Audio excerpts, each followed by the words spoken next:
38선을 넘어 북한 군장교 형제의 목숨을 건 탈북 실화. 지금 시작합니다. 먼저 구독과 알림 설정을 해주시면 영상을 제작하는데 큰 힘이 됩니다. 구독과 알림 설정을 해주세요. 2024년 11월 평양. 창밖으로 눈발이 흩날렸다. 김민혁은 손가락 사이로 담배 연기를 내뿜으며 어둠에 잠긴 평양 시내를 내려다봤다. 군복 주머니 속 편지가 무겁게 느껴졌다. 동생 민준이 숨겨둔 편지. 발각되면 삼족이 멸한다는 그 편지. 형, 아직도 안 주무세요? 민준이 문을 살짝 열고 들어왔다. 25, 민혁보다 3살 어린 동생은 형과 달리 여전히 눈빛에 희망이 남아있었다. 아니, 희망이라기보다는 절망을 감추려는 몸부림에 가까웠다. 너도 잠이 안 오는구나.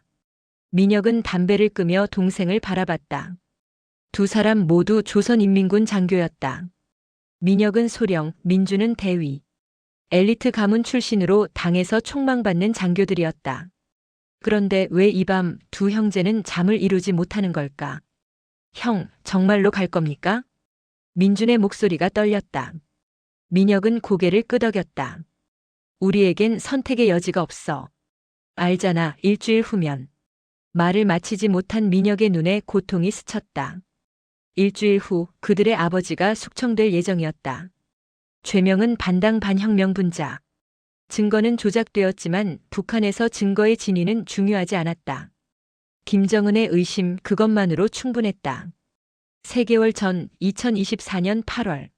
민혁이 처음 이상함을 느낀 건 아버지의 표정이었다. 김철수 대전은 평생을 당에 바친 군인이었다. 6.25 전쟁 참전 용사의 아들로 태어나 김일성 시대부터 김정은 시대까지 3세대를 충성으로 관통한 인물. 그런 아버지가 술에 취해 중얼거렸다. 이 나라는 끝났다. 우리는 모두 거짓말쟁이야. 민혁은 그 말을 들으면 안 됐다. 듣지 못한 척했어야 했다. 하지만 그는 아버지 옆에 앉아 조용히 물었다. 무슨 일이십니까, 아버지? 민혁아. 아버지의 눈이 충혈되어 있었다. 너는 평양 밖을 본 적이 있느냐? 진짜 우리 인민들의 삶을 본 적이 있느냐? 제12군단 시찰 때 함경도 일대를 다녀왔습니다. 그래, 그때 뭘 봤지? 민혁은 입을 다물었다. 그가 본 것은 지옥이었다. 굶주림에 허덕이는 사람들, 나무 껍질을 벗겨 먹는 아이들, 거리에 쓰러진 시체들. 하지만 그것은 말해서는 안 되는 것이었다. 보고서에는 인민들이 당의 영도 아래 혁명적 낙관주의로 충만하다고 적었다. 나도 봤다, 민혁아. 아버지가 말을 이었다.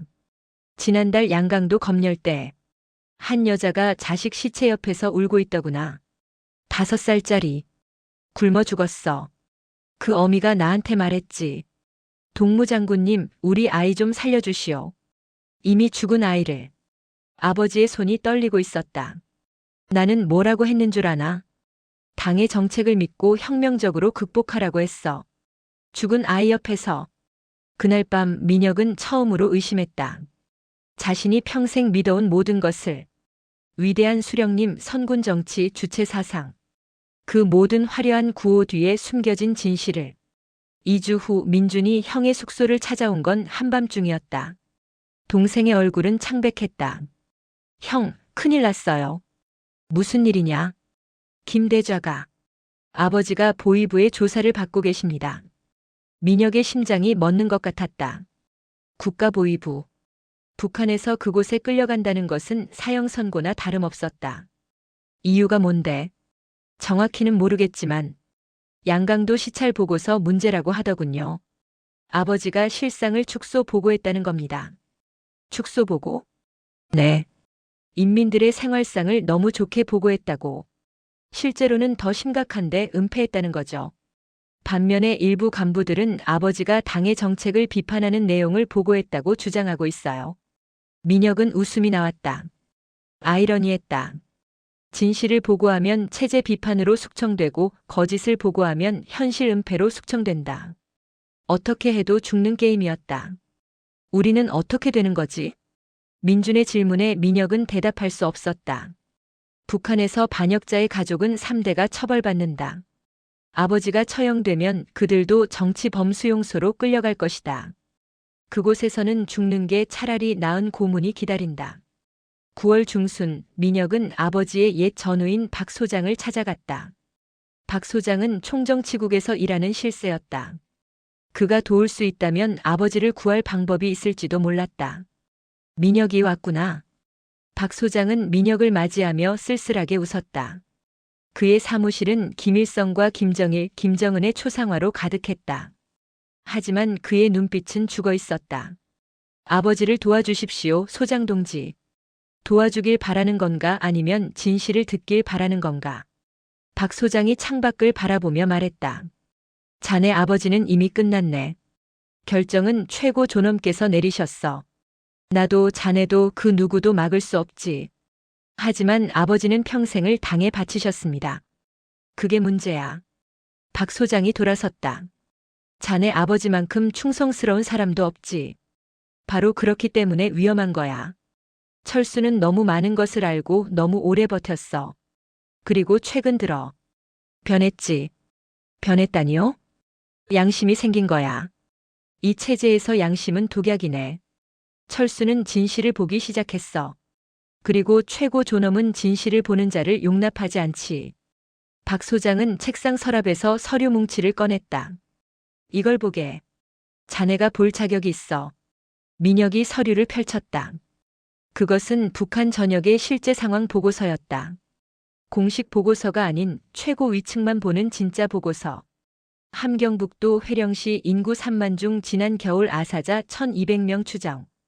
양강도 해산시 전염병 확산, 의료물자 부족으로 통제 불가. 평안북도 전역 식량 배급 6개월째 중단, 농민시장도 마비. 민혁의 손이 떨렸다. 이것이 진실이었다. 자신이 보고 들었던 모든 것, 인민의 낙원이라는 선전, 그 모든 것이 거짓이었다. 왜 저에게 이걸 보여주십니까? 자네도 선택해야 하니까. 박 소장이 말했다. 남아서 거짓말을 계속할 건가 아니면. 그는 말을 잇지 않았다. 하지만 민혁은 알았다. 아니면 떠나라는 뜻이었다. 탈북 말입니까? 나는 그런 말을 한 적 없네. 박 소장이 창밖을 보며 말했다. 하지만 자네 아버지는 이미 그 길을 생각했지. 자네들을 살리기 위해. 민혁의 머릿속이 복잡해졌다. 탈북. 평생 배신자 반역자로 교육받아온 그들. 하지만 이제 무엇이 배신이고 무엇이 충성인가. 10월 초 민주는 형이 달라진 것을 느꼈다. 민혁의 눈빛이 변했다. 결심한 사람의 눈빛이었다. 동생. 어느 날 밤 민혁이 민준을 불렀다.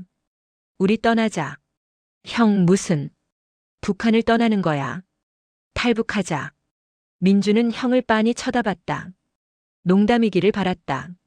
하지만 형은 진지했다. 미쳤어요, 형? 우리가 탈북하면 어떻게 돼요? 가족들은요? 어머니는? 어머니는 이미 아셨어. 민혁이 편지를 꺼냈다. 이걸 읽어봐. 그것은 어머니의 편지였다. 떨리는 글씨로 쓰인 편지. 사랑하는 내 아들들에게. 너희 아버지는 곧 이 세상을 떠날 것이다. 나도 함께 갈 것이다. 하지만 너희는 살아야 한다. 이 지옥에서 벗어나 살아야 한다. 어미의 마지막 부탁이다. 떠나거라. 그리고 자유롭게 살아라. 너희가 살아있다는 것만으로 나는 천국에서 기뻐할 것이다. 민준의 눈에서 눈물이 흘렀다. 어머니가. 언제? 일주일 전. 면회 갔을 때 몰래 주셨어. 어머니와 아버지는 이미 결정하셨어. 우리를 보내시기로. 하지만 형, 우리가 떠나면 부모님은 더 큰 고통을. 이미 끝났어. 민혁의 목소리가 갈라졌다. 아버지 처형일이 11월 23일로 정해졌어. 그 전에 우리가 탈북하면 적어도 우리 때문에 고문당하시진 않으실 거야. 오히려 자식들이 배신했다는 명분으로 피해자가 되실 수 있어. 북한의 잔혹한 논리였다. 탈북자의 가족은 연좌제로 처벌받지만 만약 그 가족이 이미 숙청 대상이라면 오히려 탈북이 증거가 되어 빨리 처형될 뿐이었다. 어머니와 아버지는 그걸 이용하려는 것이었다. 준비는 다 되어 있어. 민혁이 계속 말했다. 박 소장님이 도와주시기로 했어. 중국 국경 쪽 경비가 약한 곳을 알려주셨지. 11월 16일, 그날 우리 부대가 교대하는 날이야. 그 틈을 노리는 거야. 형, 정말 할 수 있을까요? 해야지. 우리가 선택할 수 있는 유일한 길이야. 민혁은 치밀하게 준비했다. 군 장교로서의 경험이 도움이 되었다. 그는 국경 경비 체계를 누구보다 잘 알았다. 첫째, 타이밍. 11월 16일은 동계 훈련 일정 조정으로 경비 교대가 있는 날이었다. 오후 4시부터 6시까지 약 2시간 신구 부대가 인수인계하느라 혼란스러운 시간. 둘째, 경로. 양강도 해산 북쪽 두만강 상류. 그곳은 수심이 얕고 폭이 좁았다. 11월이면 얼기 시작하지만 완전히 얼지 않아 걸어서 건널 수 있다. 셋째, 신분 위장. 민혁은 국경 경비 시찰이라는 명목으로 공문을 위조했다. 소령의 권한으로 대위인 동생을 대동하는 것은 자연스러웠다. 넷째, 중국 측 연락. 박 소장이 연결해준 탈북 브로커가 중국 쪽에서 대기할 것이다. 강을 건너면 바로 차량으로 이동, 48시간 내에 한국 대사관이나 영사관에 도착해야 했다. 하지만 형, 가장 큰 문제가 있어요. 민준이 지적했다. 우리가 없어진 걸 눈치채는 순간 전국의 수배령이 떨어져요. 특히 우리는 군 장교잖아요. 고위급 탈북자. 국경은 즉시 봉쇄될 거예요. 그래서 시간이 중요해. 우리가 사라진 걸 최소 24시간은 숨겨야 해. 어떻게요? 민혁은 계획을 설명했다. 16일 오후 그들은 국경 시찰을 나간다. 하지만 부대에는 훈련장 시찰로 보고한다. 훈련장 담당자에게는 국경 시찰이라고 말한다. 이렇게 하면 적어도 하루는 양쪽 모두 다른 곳에 있다고 생각한다. 17일이 되면 의심이 시작되겠지만 그때는 이미 중국 깊숙이 들어가 있을 것이다. 위험해요, 형. 만약 걸리면 죽는 거야. 안 가도 죽고. 민혁이 쓴웃음을 지었다. 어차피 죽을 거 자유를 향해 죽는 게 낫지 않겠어? 11월 15일 밤 민주는 잠들 수 없었다. 평양의 불빛을 바라보며 생각했다. 이것이 마지막 밤이구나. 이 도시에서, 이 나라에서. 그는 25해를 북한에서 살았다. 이곳이 그의 전부였다. 유치원에서 배운 김일성의 노래, 소학교에서 외운 주체사상, 중학교에서 받은 군사훈련, 청년동맹, 군복무 당원. 그의 정체성 전부가 이 체제로 이루어져 있었다. 떠난다는 것은 단순히 국경을 넘는 게 아니었다. 자신의 과거 전부를 부정하는 것이었다. 배신자가 되는 것이었다. 하지만 그 배신이 진짜 배신일까? 준아. 형이 들어왔다. 형. 무섭지? 네. 무서워요. 나도 무서워. 민혁이 동생 옆에 앉았다. 하지만 더 무서운 건 여기 남는 거야. 거짓말 속에서 살다가 거짓말 속에서 죽는 것. 그게 더 무서워. 형, 우리가 정말 잘못된 건가요? 이 나라가? 잘못됐지. 민혁이 대답했다. 나라가 인민을 굶겨 죽이는데 그게 옳은 거냐? 진실을 말하면 처형당하는데 그게 정의냐? 하지만 우리가 배운 건 세뇌야. 민혁이 단호하게 말했다. 우리는 평생 세뇌당한 거야. 위대한 수령님? 그는 독재자야. 인민의 낙원? 여긴 지옥이야. 주체 사상? 그건 노예 사상이야. 민주는 형의 말에 충격을 받았다. 하지만 부정할 수 없었다. 그것이 진실이었으니까. 내일이면 우리는 자유야. 민혁이 말했다. 진짜 인간으로 사는 거야. 생각하고 말하고 선택하는 인간으로. 두 형제는 그날 밤 오랫동안 이야기했다. 어린 시절 추억, 부모님 생각, 미래에 대한 두려움과 희망. 그리고 해가 뜨기 전 그들은 마지막으로 부모님 사진을 바라봤다. 어머니, 아버지 용서해 주세요. 그리고 감사합니다. 11월 16일 오후 이시민혁과 민주는 군용 지프에 올랐다. 운전병은 박 소장이 선택한 신뢰할 수 있는 인물이었다. 그도 탈북을 꿈꾸지만 가족이 있어 떠날 수 없었다. 대신 다른 이들의 탈출을 돕는 것으로 속죄하고 있었다. 소령동지, 대위동지, 경비대까지 3시간 거리입니다. 알겠네. 차는 평양을 벗어나 북쪽으로 향했다. 점점 풍경이 황량해졌다. 집들은 무너져 있었고 사람들은 마른 나뭇가지처럼 말라 있었다. 이것이 진짜 북한이었다.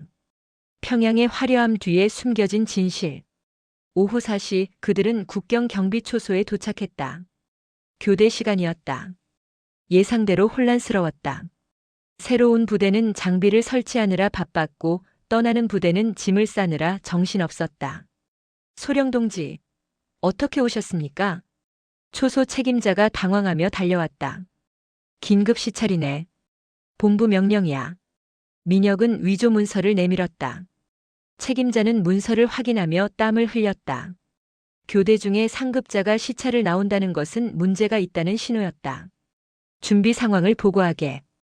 예. 현재 신구 부대 인수인계 중입니다. 예상 완료 시간은 1800시. 민혁은 듣는 척하며 주변을 살폈다. 강은 200m 앞이었다. 초소 뒤편에는 숲이 있었다.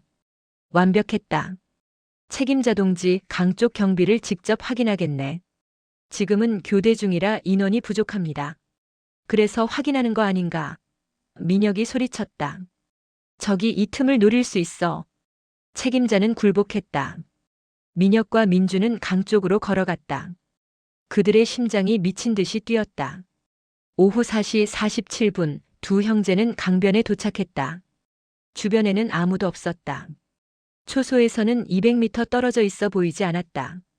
형, 지금입니까? 지금이야. 그들은 군복을 벗기 시작했다. 밑에는 민간인 옷을 입고 있었다. 군복을 돌 밑에 숨기고 배낭을 꺼냈다. 그 안에는 최소한의 짐만 있었다. 돈, 지도, 나침반, 비상식량. 준비됐지? 네, 형. 두 사람은 강을 바라봤다. 두만강. 자유와 노예를 가르는 강. 불과 30m 폭이었지만 그것은 세계를 가르는 경계였다. 가자. 그들은 강으로 뛰어들었다. 얼음장처럼 차가운 물이 몸을 휘감았다. 11월의 두만강은 부분적으로 얼어 있었다. 얼음이 발에 걸렸고 물살이 거셌다. 계속 가. 멈추지 마. 민혁이 앞서 나갔다. 민준이 뒤따랐다. 물은 허리까지 차올랐다. 너무 추워서 감각이 없어졌다. 하지만 멈출 수 없었다. 15m, 20m, 25m. 거기서 뒤에서 고함이 들렸다. 경비병이 그들을 발견한 것이다. 뛰어. 빨리. 총소리가 울렸다. 탕, 탕. 물 옆으로 총알이 박혔다. 으악. 민준이 비명을 질렀다. 어깨에 총을 맞았다. 민준아. 괜찮아요. 계속 가요. 더 많은 총성이 울렸다. 경비병들이 강변으로 달려오고 있었다. 하지만 이미 늦었다. 두 형제는 강 중앙을 넘어섰다. 중국 땅이 눈앞이었다. 조금만 더. 마지막 힘을 다해 헤엄쳤다. 발이 바닥에 닿았다. 중국이었다. 그들은 중국 땅을 밟았다. 해냈다. 해냈어. 민혁은 무너지듯 주저앉았다. 민주는 어깨를 감싸 쥐며 고통을 참았다. 뒤에서 북한 경비병들이 소리쳤다. 배신자들. 너희는 반역자다. 개새끼들. 하지만 그들은 강을 건널 수 없었다. 중국 땅에서 발포하는 것은 국제 문제가 되기 때문이다. 형. 우리 해냈어요. 그래. 해냈다. 두 형제는 서로를 끌어안고 울었다. 자유의 눈물이었다. 하지만 안전하지 않았다. 중국 공안이 그들을 발견하면 북한으로 강제 송환된다. 서둘러 움직여야 했다. 민준아, 일어나. 브로커를 찾아야 해. 민준의 어깨에서 피가 흐르고 있었다. 총알은 관통했지만 출혈이 심했다. 이걸로 묶어. 민혁은 옷을 찢어 동생의 상처를 감쌌다. 그리고 약속 장소로 향했다. 강에서 500m 떨어진 폐가. 박 소장이 알려준 곳이었다. 어둠 속에서 희미한 불빛이 보였다. 차량이었다. 검은색 밴. 저기다. 두 사람이 다가가자 차 문이 열렸다. 중년 남자가 내렸다.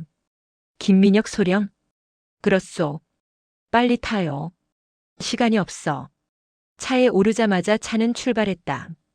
브로커는 민준의 상처를 보더니 구급상자를 꺼냈다. 군인이면 이 정도는 참을 수 있겠지. 소독하고 지혈해야 해. 민준은 이를 악물고 치료를 받았다. 차는 시골길을 질주했다. 지금부터 48시간이 관건이야. 브로커가 말했다. 북한이 수배령을 내리면 중국 공안도 움직여. 당신들 같은 고위급은 현상금이 크거든. 어디로 가는 겁니까? 선양. 거기서 한국 영사관 사람들이 기다려. 하지만 선양까지 800km. 최소 12시간은 걸려.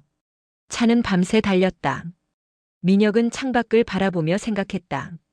지금쯤 북한에서는 그들의 실종이 발각되었을 것이다. 전국에 수배령이 내려지고 부모님은 신문을 받고 있을 것이다. 어머니, 아버지, 미안했다. 너무나 미안했다. 하지만 그들이 원한 것이었다. 자식들이 살기를 원했다.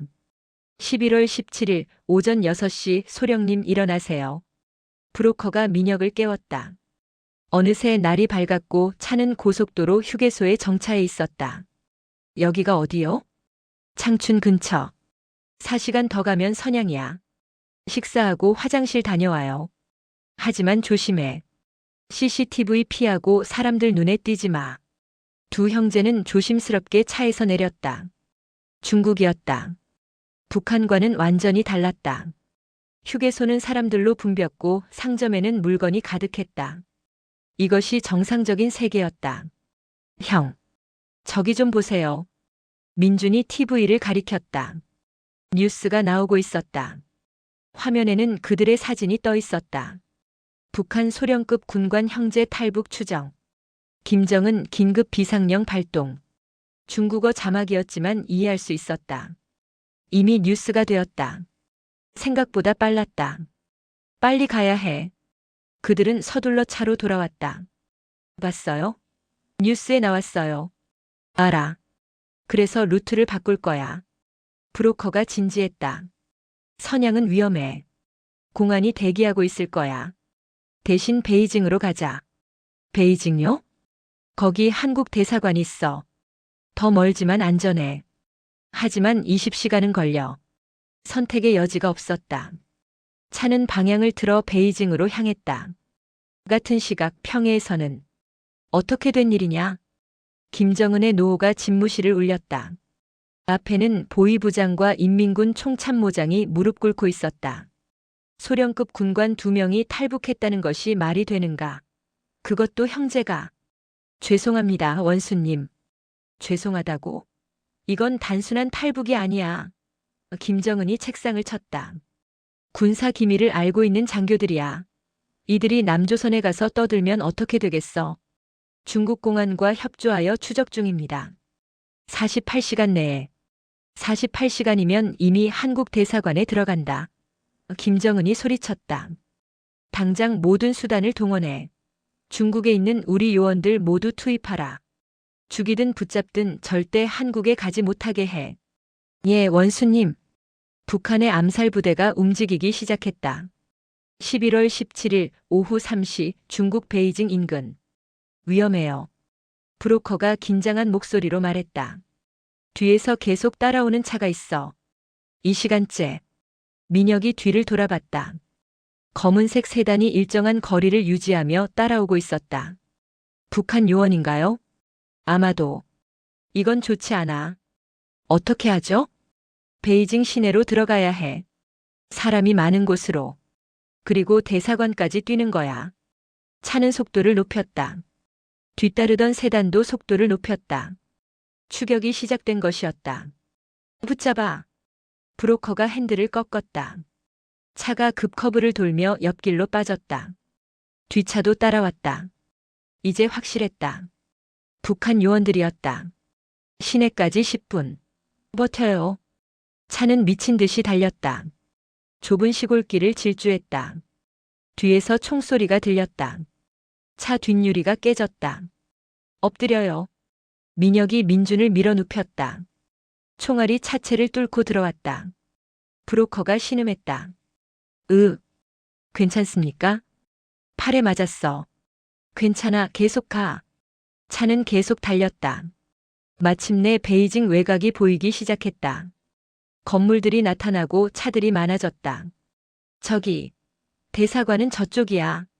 브로커가 방향을 가리켰다. 하지만 뒤따르는 차가 옆으로 붙었다. 창문이 내려가며 총이 나왔다. 뛰어내려요. 민혁이 문을 열고 뛰어내렸다. 민준도 따라 뛰었다. 두 사람은 구르며 인도에 떨어졌다. 차들이 급정거하며 경적을 울렸다. 일어나. 뛰어. 두 형제는 일어나 달리기 시작했다. 뒤에서 북한 요원들이 쫓아왔다. 사람들이 비명을 지르며 피했다. 대사관. 저기. 500m 앞에 태극기가 보였다. 대한민국 대사관. 저곳만 들어가면 안전했다. 저곳은 한국 땅이었다. 하지만 북한 요원들도 필사적이었다. 그들은 공개적으로 총을 꺼냈다. 중국 한복판에서 멈춰라. 탕. 총성이 울렸다. 사람들이 공포에 질려 도망쳤다. 민혁은 뒤를 돌아보지 않고 달렸다. 300m, 200m, 100m. 거기 멈춰. 요원 하나가 그들 앞을 가로막았다. 손에는 권총이 들려 있었다. 한 발짝만 더 오면 쏜다. 민혁은 멈칫했다. 하지만 민준이 앞으로 나섰다. 형 가세요. 뭐?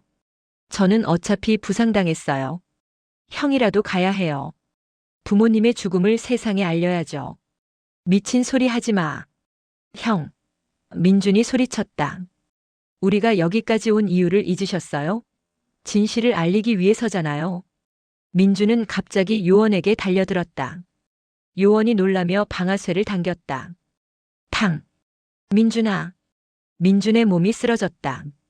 하지만 그 순간 민혁은 기회를 잡았다.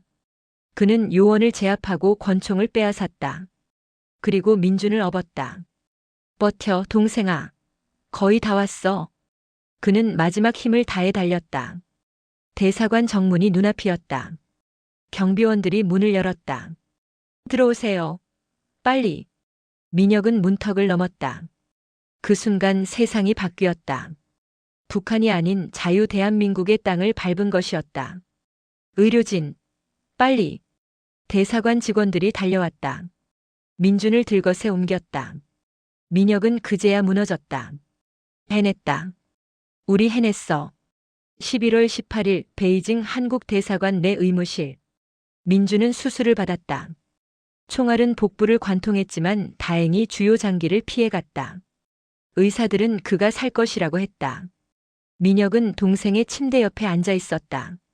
창밖으로는 북한 요원들이 여전히 대사관 주변을 맴돌고 있었다. 하지만 그들은 더 이상 손을 쓸 수 없었다. 이곳은 대한민국 영토였다. 형. 민준이 눈을 떴다. 정신 차렸구나. 우리 해냈어요? 그래, 해냈어. 넌 영웅이야, 동생아. 민준은 약하게 웃었다. 부모님께서 자랑스러워 하실까요? 당연하지. 민혁의 눈에서 눈물이 흘렀다. 너무나 자랑스러워 하실 거야. 그날 밤 그들은 한국 정부로부터 연락을 받았다. 특별기가 베이징으로 와서 그들을 한국으로 데려갈 것이라고 했다. 11월 20일 인천공항. 비행기가 착륙했다. 문이 열리자 한국의 공기가 밀려 들어왔다. 자유의 공기였다. 어서 오세요. 국정원 직원들이 그들을 맞이했다. 민주는 휠체어에 앉아 있었고 민혁은 그 옆을 걸었다. 이제부터 조사와 적응 프로그램이 시작됩니다. 힘들겠지만 우리가 도와드리겠습니다. 그들은 조사를 받았다. 3일 동안 그들의 신원, 탈북 경위, 북한 내부 정보에 대해 상세히 질문받았다.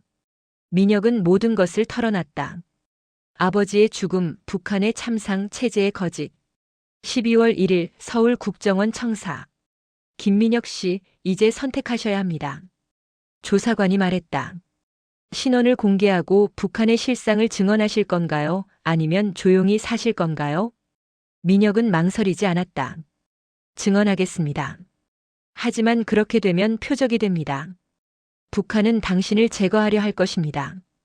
평생 보호를 받으며 살아야 해요. 괜찮습니다. 민혁이 단호하게 말했다. 이게 제가 여기 온 이유입니다. 부모님이 목숨을 바쳐 보내신 이유고요. 12월 15일 서울 프레스센터.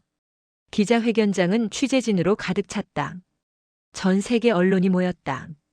북한 소련급 군관의 탈북, 그것도 형제가 함께 탈북한 것은 전례가 없는 일이었다. 민혁이 단상에 올랐다. 민주는 아직 회복 중이라 병원에 있었다. 카메라 플래시가 터졌다. 안녕하십니까? 저는 전 조선인민군 소령 김민혁입니다. 그의 목소리가 울렸다. 저는 오늘 이 자리에서 북한의 진실을 말하고자 합니다. 제가 목숨을 걸고 이곳에 온 이유를 말씀드리겠습니다. 그는 모든 것을 말했다. 굶어 죽는 인민들, 정치범수용소의 참상, 공개 처형, 세뇌 교육, 숙청의 공포. 그가 본 모든 지옥을. 우리 아버지 김철수 대좌는 지난 11월 23일 처형되었습니다. 죄목은 반당 반혁명. 하지만 진짜 이유는 진실을 받기 때문입니다. 어머니 박선희 여사도 함께 처형되었습니다. 그분들은 우리를 살리기 위해 기꺼이 죽음을 선택하셨습니다. 민혁의 목소리가 떨렸다. 저는 오늘 이 자리에서 약속합니다. 부모님의 희생을, 북한 인민들의 고통을 헛되이 하지 않겠다고. 저는 북한의 진실을 알리는데 제 남은 인생을 바치겠습니다. 기자회견장에 침묵이 흘렀다. 그리고 박수가 터져나왔다. 2025년 3월. 민혁과 민주는 서울에 정착했다. 정부가 제공한 아파트에서 함께 살았다. 민주는 완전히 회복되었고 두 형제는 한국 사회에 적응하기 시작했다. 하지만 쉽지 않았다. 언어는 같았지만 문화는 달랐다. 자유로운 사회에서 사는 법을 배워야 했다. 선택하는 법, 의견을 말하는 법, 비판하는 법. 형, 오늘 면접 어땠어요? 민준이 물었다. 민혁은 한 인권단체의 면접을 보러 갔었다. 붙었어. 다음 주부터 출근이야. 축하해요. 너는 대학 준비는 어때? 잘 되고 있어요. 교수님이 군 경험을 살려서 안보학을 공부하면 좋겠다고 하시더라고요. 두 형제는 각자의 길을 찾아가고 있었다. 민혁은 북한 인권단체에서 일하며 증언 활동을 했다. 민주는 대학에 진학하여 공부를 시작했다. 저녁이 되면 두 사람은 함께 식사를 했다. 한국 음식은 신기했다. 자유롭게 먹을 수 있다는 것 자체가 기적이었다. 형, 가끔 후회돼요? 어느 날 민준이 물었다. 뭘? 탈북한 거요. 부모님을 버리고 온 거. 민혁은 잠시 침묵했다. 후회되지. 매일 밤 꿈에 부모님이 나와. 그분들이 고문당하는 꿈, 처형당하는 꿈. 그럴 때마다 내가 살인자가 된 것 같아. 저도 그래요. 하지만 준아. 민혁이 동생을 바라봤다. 부모님은 우리가 후회하길 원하지 않으셨어. 우리가 자유롭게, 인간답게 살기를 원하셨지. 그게 부모님의 선택이었어. 그래도 우리가 할 수 있는 건 잘 사는 거야. 그리고 북한에 남아있는 사람들을 위해 싸우는 거지. 그게 부모님의 희생에 보답하는 길이야. 2025년 여서월 제네바 유엔 인권이사회. 민혁은 유엔 연단에 섰다. 전 세계 대표들이 그를 바라봤다. 존경하는 의장님 그리고 각국 대표 여러분. 그의 목소리는 떨렸지만 단호했다. 저는 북한 정치범수용소의 실상을 증언하기 위해 이 자리에 섰습니다. 저는 군 장교로서 이 수용소들을 시찰한 적이 있습니다. 그곳에서 저는 인간이 인간에게 할 수 있는 최악의 만행을 목격했습니다. 그는 구체적인 증언을 시작했다. 22호 관리소의 고문 실태, 아사하는 수감자들, 공개 처형, 어린이들까지 수용되는 참상. 이것은 과거의 이야기가 아닙니다. 지금 이 순간에도 20만 명 이상이 이 수용소에 갇혀 있습니다. 아무런 재판 없이, 변호인 없이, 단지 독재자의 의심만으로. 그의 증언은 충격을 주었다. 여러 국가가 북한에 대한 조사를 요구했다. 물론 북한은 거부했지만 국제사회의 압력은 점점 커졌다. 하지만 증언에는 대가가 따랐다. 북한은 민혁을 민족 반역자 1호로 지목했다. 현상금 100만 달러를 걸었다. 김민혁 씨 경호를 강화해야 합니다. 국정원이 경고했다. 실제로 북한 공작원의 암살 시도가 여러 차례 있었다. 민혁은 24시간 경호를 받으며 살았다. 형, 그만둘 수는 없어요? 민준이 걱정했다. 지금 그만두면 부모님의 죽음이 헛된 거야. 민혁이 대답했다. 나는 계속할 거야. 죽는 순간까지. 2025년 9월. 위협은 현실이 되었다. 민혁이 강연을 마치고 나오는 길에 총격이 있었다. 경호원이 막아냈지만 민혁은 부상을 입었다. 형. 병원으로 달려온 민준이 울었다. 괜찮아. 다리만 다쳤어. 이렇게까지 해야 해요? 목숨을 걸어가면서? 해야지. 민혁이 웃었다. 이게 내가 살아있는 이유야. 부모님이 나를 살린 이유고. 민주는 형과 다른 길을 택했다. 그는 조용히 공부했다. 북한 체제, 통일 문제, 안보를 연구했다. 그리고 석사 과정에 진학했다. 저는 형처럼 전면에 나서지는 않을 거예요. 민준이 형에게 말했다. 대신 연구자로서, 학자로서 북한 문제를 다룰 거예요. 감정이 아니라 이성으로, 구호가 아니라 정책으로. 좋은 선택이야. 민혁이 동생의 어깨를 두드렸다. 우리에게는 두 가지 전선이 필요해. 나는 양심의 전선에서 싸우고 너는 이성의 전선에서 싸우는 거야. 2026년 1월. 민주는 첫 논문을 발표했다. 북한 군부 엘리트의 탈북 결정 요인 분석. 그의 자전적 경험을 학술적으로 승화시킨 논문이었다. 논문은 학계의 주목을 받았다. 내부자의 시각에서 쓴 최초의 학술 연구였기 때문이다. 민주는 차세대 북한 전문가로 떠올랐다. 민준 씨, 미국 연구소에서 초청이 왔어요. 지도교수가 말했다. 워싱턴 한미연구소에서 연구원으로 일할 의향이 있냐고요. 가봐야겠네요. 민준이 대답했다. 더 큰 무대에서 싸워야죠. 2026년 7. 민준은 미국으로 떠났다. 민혁은 공항에서 동생을 배웅했다. 잘 다녀와. 형도 조심하세요. 건강 챙기시고. 너도. 미국에서 큰 학자 되어라. 형이 더 큰 활동가가 되실 거면서. 두 형제는 껴안았다. 이제 그들은 태평양을 사이에 두고 각자의 전선에서 싸울 것이었다. 민주는 워싱턴에서 연구했다. 북한 정권의 구조적 문제, 인권 개선 방안, 통일 시나리오. 그의 논문들은 미국 정가에 영향을 미쳤다. 민혁은 한국에서 증언했다. 학교를 찾아가 학생들에게 북한의 실상을 알렸다. 언론 인터뷰를 하고 다큐멘터리를 찍었다. 그의 이야기는 수많은 사람들의 인식을 바꿨다. 2027년 11월 16일. 탈북 3주년이었다. 민준이 한국에 왔다. 두 형제는 부모님을 위한 추모식을 가졌다. 작은 교회에서 조촐하게. 아버지, 어머니. 민혁이 제단 앞에서 말했다. 저희 잘 살고 있습니다. 자유롭게, 인간답게 살고 있어요. 그리고 싸우고 있습니다. 부모님이 그토록 바라시던 그날을 위해. 우리는 절대 포기하지 않을 겁니다. 민준이 이었다. 언젠가 북한 인민들도 우리처럼 자유를 누리는 날이 올 때까지 우리는 계속 싸울 겁니다.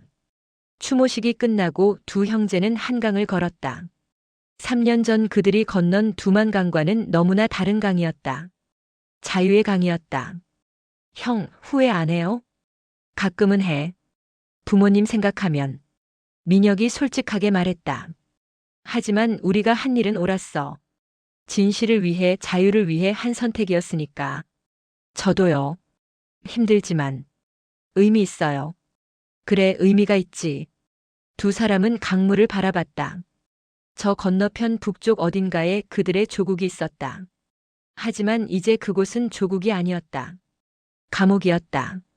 진짜 조국은 여기, 자유가 있는 이곳이었다. 2030년. 민혁은 50대가 되었다. 그의 머리에는 흰머리가 섞였지만 눈빛은 여전히 날카로웠다. 그는 이제 한국에서 가장 영향력 있는 북한 인권운동가가 되었다. 민주는 워싱턴에서 총망받는 학자가 되었다. 그의 저서 철의 장막 너머 북한 군부 엘리트의 내부 고백은 베스트셀러가 되었고 여러 언어로 번역되었다. 2030년 3월 서울. 형, 뉴스 봤어요? 민준이 전화로 흥분된 목소리로 말했다. 무슨 뉴스? 북한에서 대규모 시위가 일어났대요. 함흥에서 시작됐는데 평성으로 번지고 있어요. 민혁은 TV를 켰다. 화면에는 믿기 힘든 장면이 펼쳐지고 있었다. 북한 주민들이 거리로 쏟아져 나와 배고프다. 자유를 달라. 고 외치고 있었다. 세상에. 우리가 한 일이 헛되지 않았어요, 형. 민준의 목소리가 떨렸다. 우리의 증언이, 우리의 싸움이 결실을 맺고 있어요. 민혁은 눈물을 흘렸다. 6년간의 싸움, 위협과 고통, 그 모든 것이 의미가 있었다. 부모님. 그가 중얼거렸다. 보고 계세요? 변화가 시작됐어요. 2030년 6월. 변화는 급격했다. 북한 내부의 저항이 커지면서 체제가 흔들리기 시작했다. 국제사회의 압력도 강해졌다. 유엔은 북한에 대한 제재를 더욱 강화했고 중국마저 거리를 두기 시작했다. 민혁과 민주는 각자의 자리에서 이 변화를 지켜봤다. 그들이 뿌린 진실의 씨앗이 싹을 틔우고 있었다. 형제님들. 한국의 통일부 장관이 두 사람을 불렀다. 북한과의 협상이 시작됩니다. 그리고 우리는 두 분의 도움이 필요합니다. 북한 내부를 가장 잘 아는 분들이시니까요. 민혁과 민주는 서로를 바라봤다. 그들의 여정이 새로운 단계로 접어들고 있었다. 기꺼이 돕겠습니다. 민혁이 대답했다. 우리가 꿈꾸던 그날을 위해서라면요. 민준이 덧붙였다. 2030년 11월 16일. 탈북 6주년. 두 형제는 다시 한강변에 섰다. 하지만 이번에는 혼자가 아니었다. 수백 명의 탈북자들이 함께했다.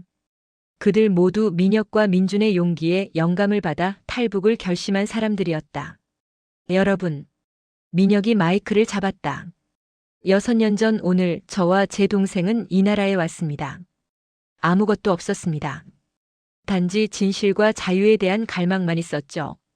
그의 목소리에 힘이 실렸다. 하지만 오늘 우리는 여기 서 있습니다. 수백 명이 수천 명이 함께. 우리는 더 이상 혼자가 아닙니다. 우리는 변화의 물결입니다. 북한에 남아있는 우리 형제자매들에게 말합니다. 민준이였다. 희망을 잃지 마십시오. 변화는 이미 시작되었습니다. 당신들이 자유롭게 살 날이 반드시 옵니다. 우리가 증명했습니다. 탈출은 가능하고 자유는 실제하며 진실은 승리한다는 것을. 군중들이 박수를 쳤다. 환호성이 울렸다. 한강 위로 그들의 함성이 퍼져나갔다. 민혁은 하늘을 올려다봤다. 저 위 어딘가에 부모님이 계실 것 같았다. 그들은 미소 짓고 계실까? 어머니, 아버지. 그가 속삭였다. 우리 해냈어요. 당신들의 희생은 헛되지 않았습니다. 그리고 우리는 계속할 겁니다. 모든 북한 인민이 자유로워지는 그날까지. 바람이 불었다. 따뜻한 바람이었다. 봄을 알리는 바람 같았다. 긴 겨울 끝에 찾아오는 봄.